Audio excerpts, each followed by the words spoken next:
guys, magandang gabi po sa ating lahat. Magluluto po tayo ngayon ng bangus na sardinas. Ayan mga guys, sa hinaba-haba ng ulan at bagyo ay delikado na ang bumili ng mga gulay kasi nai-sprayhan na. Inaano nila sa pagtaas ng presyo, kaya dapat pag-ulam na tayo ng karne.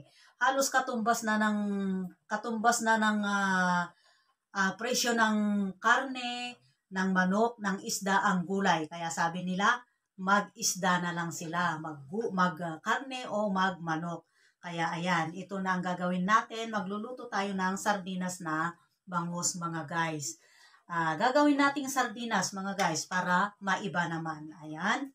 Nangangailangan tayo dito ng 1 kilo ng bangus. Huwag po natin siyang kaliskisan mga guys. Mga 3 piraso po ito ang 1 kilo. Huwag natin siyang kaliskisan. Linisin natin siyang mabuti. Tanggalan ng hasang, ang kanyang intestine. Ayan, hiwain natin sa gitna. I-push natin doon sa loob para lumabas dito mga guys. Atin po siyang hugasang mabuti at putulin po ng ganitong slice mga guys. Ayan, ganito po ang gawin natin. Ayan, nahiwa na sa gitna. Pinalabas natin ang kanyang tiyan. At natanggal na din ang kanyang hasang, slicein po natin siya. Ganito po ang gawin natin mga guys. Ayan. Huwag naman masyadong maliliit mga guys. Ganyan po ang ganyan po ang gawin natin. Lagay natin dyan. Tanggalan natin ng kanyang buntot. Yan, ganyan lang po ang gawin natin mga guys. Be sure po na nahugasan nating mabuti mga guys. Ayan po ang 1 kilo at nangangailangan din tayo dito ng olive oil. Mga 2 cup at ang Bacardi rum. Nasa sa inyo kung anong brand o anong klase ng rum o brandy ang gamitin ninyo. Basta nangangailangan tayo dito ng 3/4 cup, almost 1 cup ng rum o brandy mga guys. At ang ating sweet mix pickle. Nangangailangan tayo dito ng 1/2 cup at ang green olives 1/2 cup din. At ang ating soy sauce na 1/2 cup at ang ating asin na 1 teaspoon at ang bay leaf o dahon ng laurel. Mga 2 o 3 piraso yan mga guys. Ayan, at of course, ang ating pressure cooker. Yan po ang gagamitin natin para lutuin natin ang ating bangus na sardinas, mga guys. Ayan, susukatin na natin ang mga ingredients at atin pong iaayos dito sa ating pressure cooker, mga guys. Ayan.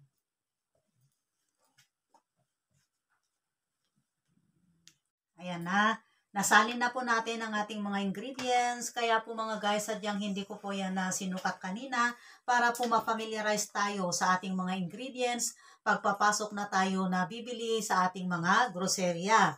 Ayan, ito po yung extra virgin coconut oil. 2 klase yan. Meron po itong classic. Ayan, nasa sa inyo kung anong gamitin nyo dyan ay pwede mga guys. At ito nga po yung Bacardi rum.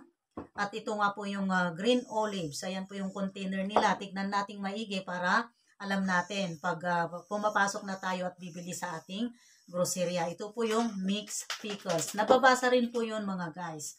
Tignan po lang natin sa mga condiments area ng ating mga grocerya mga guys. Ito na po yung 1/2 cup ng ating sweet pickle at ang 1/2 cup ng ating green olives. At ang 2 cup ng ating olive oil. Ayan mga guys. Ayan na po ang ating seasoning, soy, salt at ang ating laurel mga guys. Ayan. I-arrange na po natin sa ating pressure cooker mga guys. Maluto na po siya mga guys. Ayan. Lagay na natin ang ating na-slice na bangus.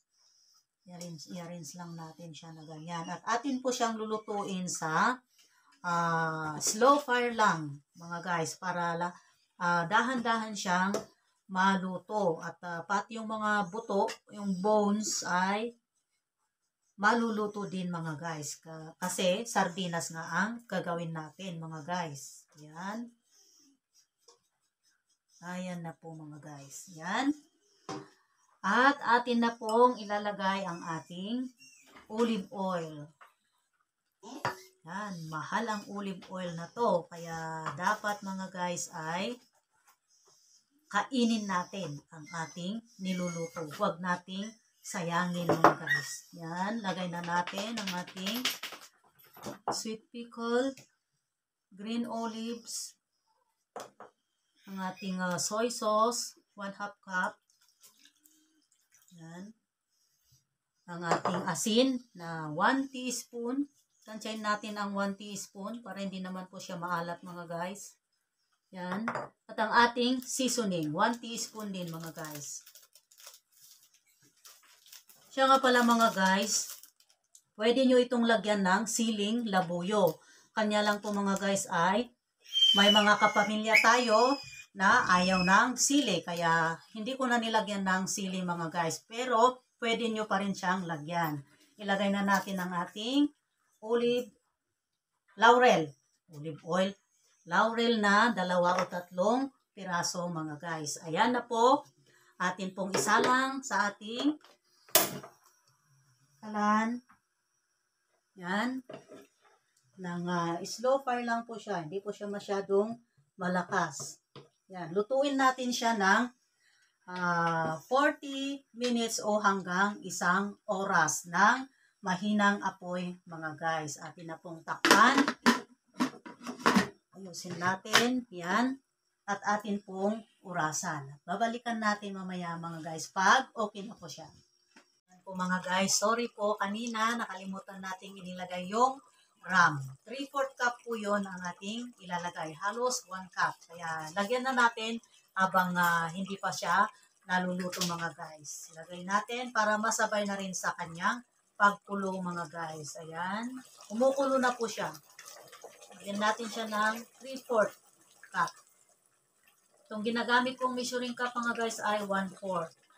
Kaya 3/4 cup po ang kailanganin natin mga guys. Ayan. Atin pong takpan. Ayan, para hindi pumantala ang kanyang pagkaluto mga guys. Ayan. Hintayin po natin siyang maluto na halos 1 oras mga guys. Mga guys, sa tingin ko ay okay na po itong ating sardinas na bangus. Kaya pinatay ko na yung apoy at atin na pong bubuksan mga guys. Tignan nga natin kung okay na talaga. Ayan. Ayan na po mga guys. Ayan o. Ayan. Kung may puti dyan, hindi lang po nakababad sa sauce. Kaya ganyan. Pero sa tingin ko ay okay na yan mga guys. Ayan. Maghain na po tayo. Kumuha na po tayo ng matikman na mga guys.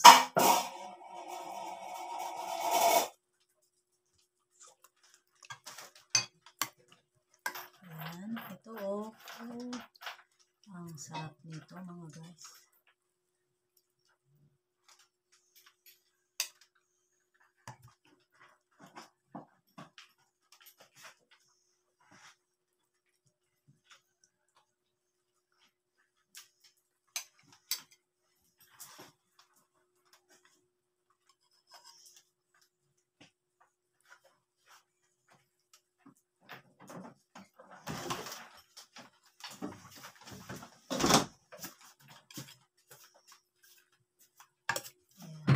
Kunin lang po ako mga guys. Guys, ito na po ang ating nalutong bangus na sardinas. Ayan po mga guys. Tikman na. Tikman nga natin kung anong lasa ng ating ginawang sardinas ngayon mga guys. Ito, yung buntot ang kinuha ko. Yung kasi ang gusto kong parte ng bangus eh. Ayan, tingnan natin. Of course, matagal tong naluto. Kaya, tsak, malambot na din ang kanyang buto. Sardinas nga mga guys. Oh, ang bango. Ayan.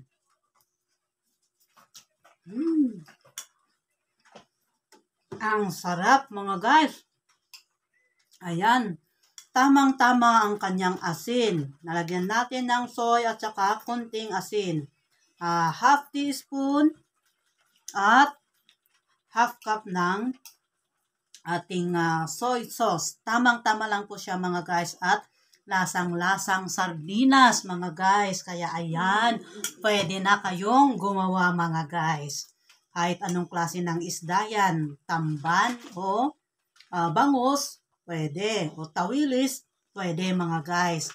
Ayan, maraming salamat sa inyong panunood mga guys. Don't forget to like and subscribe and share. Ayan, shout out po sa inyong lahat and God bless po. Bye-bye.